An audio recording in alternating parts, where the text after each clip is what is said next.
Halo rekan-rekan sekalian, pada video sebelumnya kita telah belajar bersama mengenai konsep dari probabilitas, yaitu memahami istilah-istilah yang ada di dalam probabilitas itu sendiri sebelum kita belajar tentang bagaimana menghitung besaran dari suatu probabilitas. Nah, sebelumnya kita telah belajar tentang ruang sampel, lalu percobaan, hasil percobaan, titik sampel, maupun kejadian. Nah, rekan-rekan, sebelum belajar mengenai bagaimana kita menghitung besaran dari probabilitas, alangkah lebih baiknya rekan-rekan belajar terlebih dahulu video sebelumnya ya. Nah, sekarang kita telah sampai di bagaimana pembahasan tentang menghitung nilai dari probabilitas itu sendiri.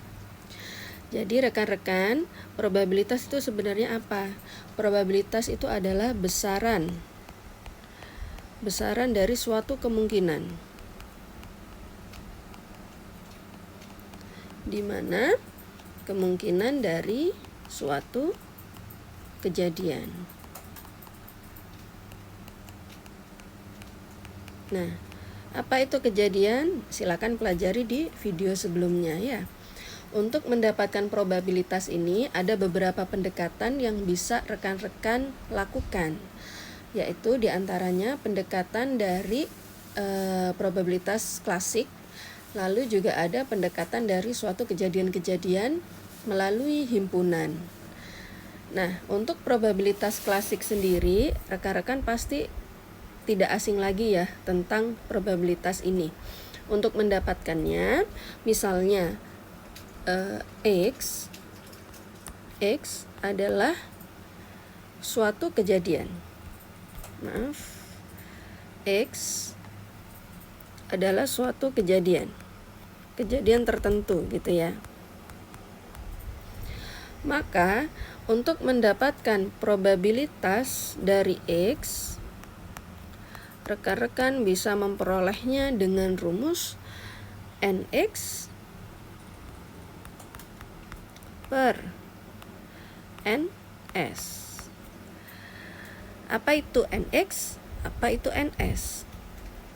Jadi NX itu adalah NX itu adalah banyaknya anggota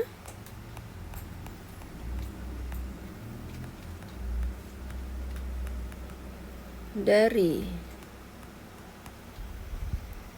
kejadian X, sedangkan NS itu adalah banyaknya anggota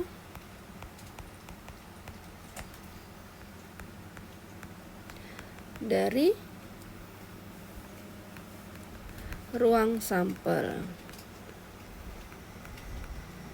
Nah, rekan-rekan kalau pengen tahu tuh apa tuh ruang sampel gitu ya, silakan pelajari di video sebelumnya. Ini adalah untuk mendapatkan probabilitas dengan pendekatan klasik gitu ya rekan-rekan. Bagaimana contohnya? Misalnya nih, ada suatu persoalan. Ada percobaan melemparkan 2 buah koin secara bersamaan. X adalah kejadian munculnya gambar. Maka berapakah peluang paling sedikit munculnya satu gambar? Jadi rekan-rekan, kita berdasarkan soal ini sudah diketahui bahwasanya X gitu ya. X adalah kejadian munculnya gambar.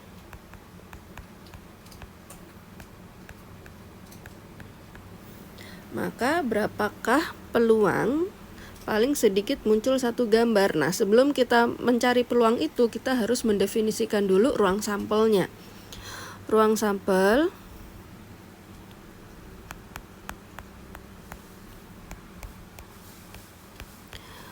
itu bisa dinotasikan dengan S atau U ataupun omega ya. Saya notasikan dengan S atau semesta. Ruang sampel itu harus dinotasikan ke dalam bentuk himpunan. Maka himpunan dari seluruh kejadian yang pasti terjadi pada saat kita melemparkan dua buah koin secara bersamaan. Maka yang akan muncul adalah gambar angka gambar ataupun angka-angka. Nah, ini adalah seluruh kejadian yang akan terjadi apabila kita melemparkan dua buah koin. Maka, untuk mendapatkan probabilitas paling sedikit muncul satu gambar, berarti gini yang dimaksud. Sehingga kita harus tahu dulu apanya NX per NS-nya dulu. Maka katakanlah X itu adalah kejadian muncul gambar.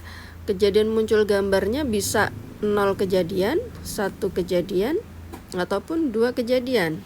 3 apakah bisa? Tidak bisa, karena yang dilemparkan adalah hanya 2 buah koin saja. Ya. Nah, selanjutnya kita carilah yang namanya frekuensi.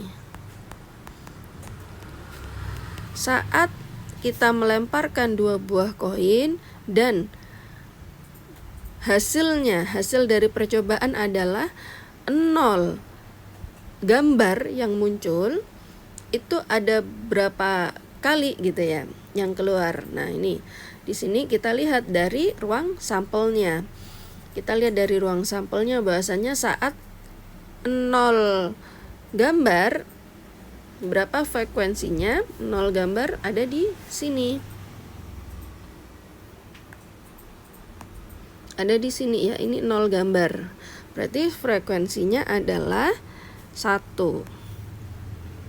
Selanjutnya saat hanya ada 1 gambar, frekuensinya adalah 2. Saat kita melemparkan 2 buah koin, ternyata 2 gambar nih yang muncul, frekuensinya adalah sebanyak 1. Ya, jadi untuk mendapatkan peluang atau probabilitas dari masing-masing kejadian itu, maka kita bisa lakukan dengan menjumlahkan dulu jumlahnya adalah 1 tambah 2 tambah 1, 4. Sehingga peluangnya teman-teman, ini kita bisa dapatkan dengan NX per NS. NX dibagi dengan NS, yaitu sama dengan N-nya adalah NX-nya 1, NS-nya 4. Gitu. Nah, lagi di sini berarti 2 per 4. Yang ini juga 1 per 4. Seperti itu. Ini adalah peluang masing-masing dari kejadian munculnya gambar apabila yang muncul adalah 0 kali, 1 kali, dan 2 kali. Nah, sedangkan yang ditanyakan adalah berapa peluang paling sedikit muncul 1 gambar. Nah, ini ya teman-teman, untuk mendapatkan ini kita bisa mencarinya dengan sama dengan gitu ya, 1 min P X kurang dari 1. Karena apa? Ini apabila kita jumlahkan besaran dari peluang ini, jumlahkan gitu ya, sama dengan 1. Maka kita bisa mencari dengan asas komplementer gitu ya. 1 dikurangi probabilitas X kurang dari 1 sama dengan 1 dikurangi probabilitas X kurang dari 1, berarti berapa? 1 per 4 ini kan, hanya 1 per 4 ini. 1 per 4 itu berapa? 0,25. Berarti sama dengan 0,75. Atau bisa juga rekan-rekan dengan menggunakan cara berikut. Ada 2 cara gitu ya. PX lebih dari sama dengan 1 sama dengan probabilitas X sama dengan 1 ditambahkan dengan probabilitas X sama dengan 2. Jadi 0,5 ya kan, ini kan 0,5 ditambah 0,25 sama dengan 0,75. Itu caranya rekan-rekan ya. Jadi peluang paling sedikit muncul satu gambar adalah sebesar 75%. Itu pembahasan mengenai probabilitas klasik. Yang selanjutnya, pendekatan yang lain selain probabilitas klasik adalah dengan probabilitas suatu kejadian menggunakan yang namanya himpunan gitu ya. Kalau kejadian majemuk artinya itu menggunakan kejadian himpunan yang saling beririsan ataupun yang saling bergabung gitu ya istilahnya.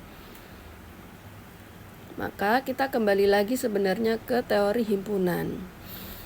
Jadi misalnya di sini ada diagram Venn gitu ya rekan-rekan. Ada dua kejadian A dan kejadian B. Dikatakan dia adalah dua kejadian yang saling berunion atau gabungan antara dua kejadian A dan B. Itu adalah kalau kita arsir gitu ya, A union B. Nah ini berarti A gabungan B gitu ya. Ini gabungan. Maka kejadiannya ada di mana? Kalau kita gambarkan di diagram Venn, maka kan ada di sebelah sini A union B itu. Kalau misalnya A irisan B, ini irisan ya, maka kejadiannya ada di sebelah sini. Sehingga untuk mendapatkan banyaknya anggota himpunan gabungan untuk kejadian A dan B, banyaknya anggota himpunan, dua himpunan yang saling bergabung ini ya, union ini, maka kita bisa dapatkan dengan NA plus NB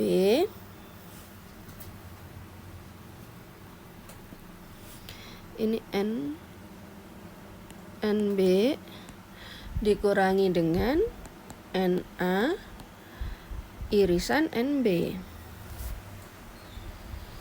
Nah, maka untuk mendapatkan probabilitas kejadian gabungan untuk kejadian A dan B adalah probabilitas A ditambah dengan probabilitas B dikurangi probabilitas A irisan B. Seperti itu. Nah, ini untuk apabila ada dua kejadian, dua himpunan.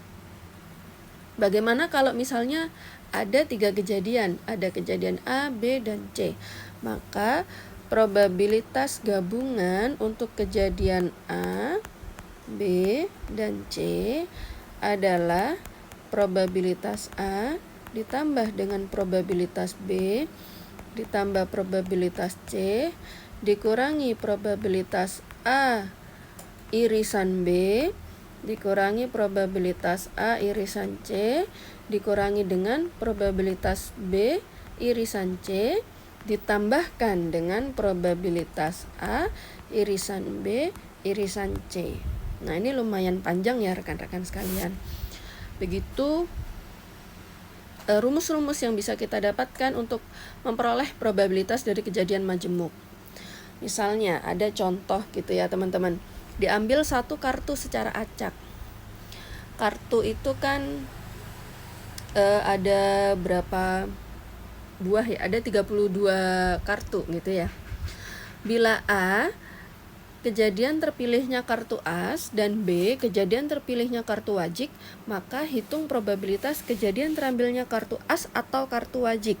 Nah, rekan-rekan bisa dilihat di sini yang diminta oleh soal adalah probabilitas kejadian terambilnya kartu as atau kartu wajik. Kalau ada atau berarti dia itu maksudnya adalah union. Kalau dan berarti maksudnya adalah irisan. Seperti itu. Nah, kita definisikan dulu bahwasanya A itu adalah kejadian terpilihnya kartu as. Di sini sudah ada definisinya. B kejadian terpilihnya kartu wajik. Maka untuk mendapatkan probabilitas A union B ini pakai rumus yang tadi, probabilitas A ditambah probabilitas B dikurangi Probabilitas A irisan B. Nah, probabilitas A itu apa? NA per NS ditambah NB per NS dikurangi NA irisan B per NS. Nah, sekarang kita harus tahu dulu NA berapa, NB berapa, NA irisan B berapa, NS juga berapa, biar bisa menghitung ini gitu ya. NA berarti kejadian terpilihnya kartu as. As kalau di dalam kartu itu ada berapa buah? Ada 4 buah gitu ya. As itu. Nah, kalau B itu adalah kartu wajik. Kartu wajik di dalam satu paket kartu itu ada berapa buah? Nah, ternyata ada 13 buah. Sedangkan kalau banyaknya kartu as dan dia adalah wajik, itu ada berapa banyak? Ada 1 buah. Nah, total dari keseluruhan kartu itu ada 32 buah. Nah, kalau sudah diketahui seperti ini, maka kita bisa menjawab pertanyaan. NA-nya adalah 4, NS-nya 32. Ditambah NB-nya adalah 13, ini 32 dikurangi dengan 1/32. Hasilnya adalah 16/32 atau kalau disederhanakan 4/13. Nah, ini adalah probabilitas apabila kita mengambil secara random gitu ya. Terus terambilnya kartu as atau wajik itu besarannya adalah sebesar 4/13. Peluang terambilnya. Selanjutnya ada probabilitas kejadian saling lepas. Kalau saling lepas, ini ada dua buah kejadian gitu ya. Kejadian A dan kejadian B. Kalau secara teori dikatakan saling lepas apabila tidak beririsan. Maka kalau digambarkan dalam diagram Venn, berarti di sini saya memiliki kejadian A dan di sini adalah kejadian B. Nah, berarti dia tidak ada irisannya di situ. Ini adalah kejadian saling lepas. Untuk mendapatkan probabilitasnya, maka probabilitas A union B adalah probabilitas A ditambah probabilitas B. Nah, kalau yang sebelumnya itu kan ada pengurangan antara probabilitas irisan. Karena ini tidak ada irisannya, ya berarti ini aja. Gitu rumusnya. Contohnya, dilakukan percobaan melempar 2 buah dadu.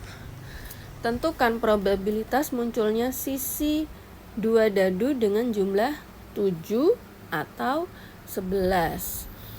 Nah, untuk mendapatkan jawaban dari soal ini,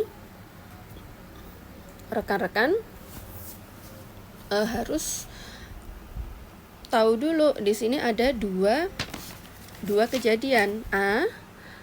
Kejadian A itu adalah munculnya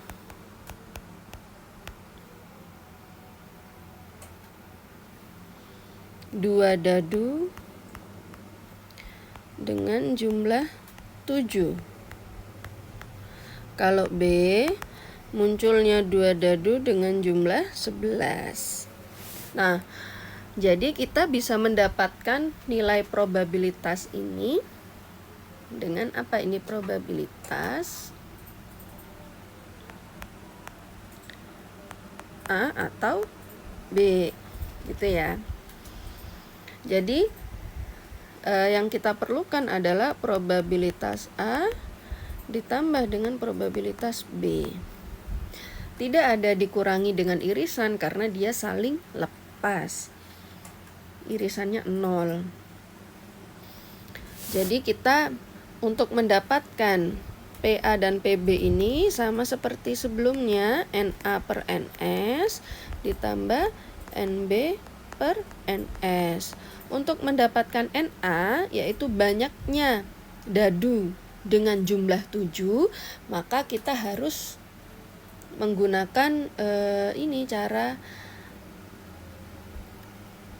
ruang sampel dulu. Kita harus mendapatkan ruang sampelnya dulu ya. Misalnya ini adalah dadu 1. Di sini adalah dadu 2.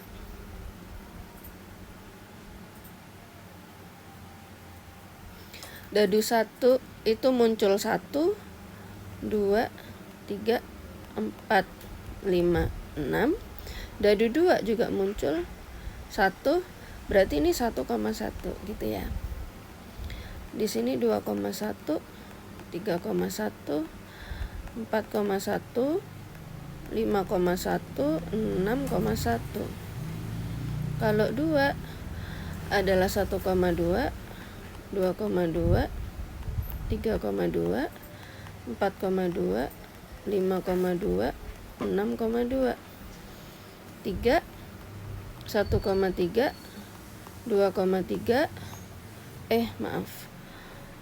3,3, 4,3, 5,3, 6,3. Di sini 4, 1,4, 2,4, 3,4, 4,4, 5,4, 6,4. Di sini 5, 1,5, 2,5, 3,5, 4,5, 5,5, dan ini 6,5. Nah, ini yang terakhir 6. 1,6, 2,6, 3,6, 4,6, 5,6, dan ini 6,6. Nah, setelah itu kita harus mencari yang namanya dua dadu dengan jumlah 7. Oke ya. Coba yang jumlahnya 7 itu yang mana saja? Ini 7. Ya kan, 34 ini juga 7, 43 7, 52 7, 16 7, 61 7. Nah, ini yang jumlahnya 7. Berarti ada berapa? Ada NA-nya adalah 1, 2, 3, 4, 5, 6. 6. Sedangkan kalau yang jumlahnya 11, itu ada berapa? Ayo coba kita hitung ya. Yang jumlahnya 11. Yang ini belum. Oke. Maaf.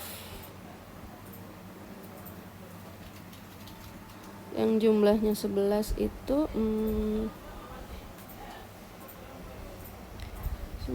ini ya 11. Ini juga. Ini 12 enggak, 10. Sudah ya 2. Berarti 2 di sini. Nah, NS-nya berarti banyaknya anggota dari ruang sampel. Nah, ruang sampel itu yang mana? Ya, ini. Ini itu adalah ruang sampelnya. Ada berapa? 36. Berarti diper 36 ditambah 36. Berarti hasilnya ada 8/36. Yaitu hasilnya kalau 8/36 itu adalah 0,22. Artinya ada 22%. Apabila kita melakukan pelemparan 2 buah dadu, yang muncul itu sisi dadu dengan jumlah 7 atau jumlahnya 11, itu akan terjadi sebesar 22%. Begitu rekan-rekan. Nah, selanjutnya ada probabilitas kejadian saling komplementer. Komplementer berarti bukan anggota dari kejadian itu gitu ya. Misalkan di sini ada kejadian A. Kejadiannya yang dimention cuma A saja, berarti ada satu kejadian. Nah, di sini ada kejadian A. Maka yang disebut dengan komplementer dari A berarti adalah yang bukan A, berarti di sini. Nah, ini adalah daerah gitu ya, daerah dari A komplementer. Nah, maka untuk mendapatkan probabilitas dari komplementer A itu tadi, probabilitas dari A komplementer, kadang penulisannya bisa ada petiknya gini, atau bisa juga dengan A komplementer gini, atau kadangkala di beberapa buku juga ada gini penulisannya. Nah, itu sama saja. Maka sama dengan 1 min probabilitas dari A. Gitu untuk mendapatkan komplementernya. Misalnya berdasarkan hasil penelitian terdapat 100 barang gitu ya. Ternyata dari 100 barang itu ada 10 barang yang rusak. Berapakah probabilitas barang yang tidak rusak? Katakanlah A itu adalah barang rusak. Untuk mengetahui probabilitas dari A adalah NA per NS.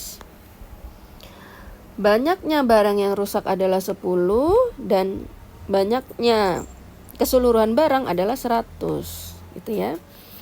Berarti probabilitasnya adalah 10% barang rusak. Nah, yang ditanyakan adalah berapa probabilitas barang tidak rusak. Berarti probabilitas A komplementer sama dengan 1 min probabilitas A. 1 min 10%. 1/10, maka hasilnya adalah 90%. Seperti itu teman-teman. Karena apa? Kenapa kok di 1 min? Karena jumlahan dari suatu probabilitas adalah sama dengan 1. Pasti 1 nilainya. Jadi probabilitas kan nilainya antara gini. Gak mungkin negatif dan gak mungkin lebih dari 1 nilai dari suatu probabilitas. Selanjutnya adalah probabilitas kejadian saling bebas. Nah, ini dikatakan dia saling bebas apabila kejadian A tidak mempengaruhi kejadian B. Begitu juga dengan sebaliknya. Maka untuk mendapatkan nilai probabilitas A irisan B adalah probabilitas A dikali dengan probabilitas B. Nah, ini adalah kejadian saling bebas. Contohnya, sebuah kota, ada suatu kota gitu ya. Kotanya ini memiliki 2 buah mobil pemadam kebakaran yang beroperasi bebas satu sama lain. Nah, ini beroperasi bebas gitu ya, yang artinya dia itu tidak saling berkaitan antara 2 kejadian. Peluang kedua mobil tersebut tersedia ketika diperlukan adalah 0,16. Dan peluang salah satu mobil tersedia ketika diperlukan adalah 0,5. Tentukan peluang mobil lainnya tersedia ketika diperlukan. Nah, jadi rekan-rekan definisikan dulu kejadiannya. Di sini ada berapa kejadian gitu ya. Misalnya kejadian A itu adalah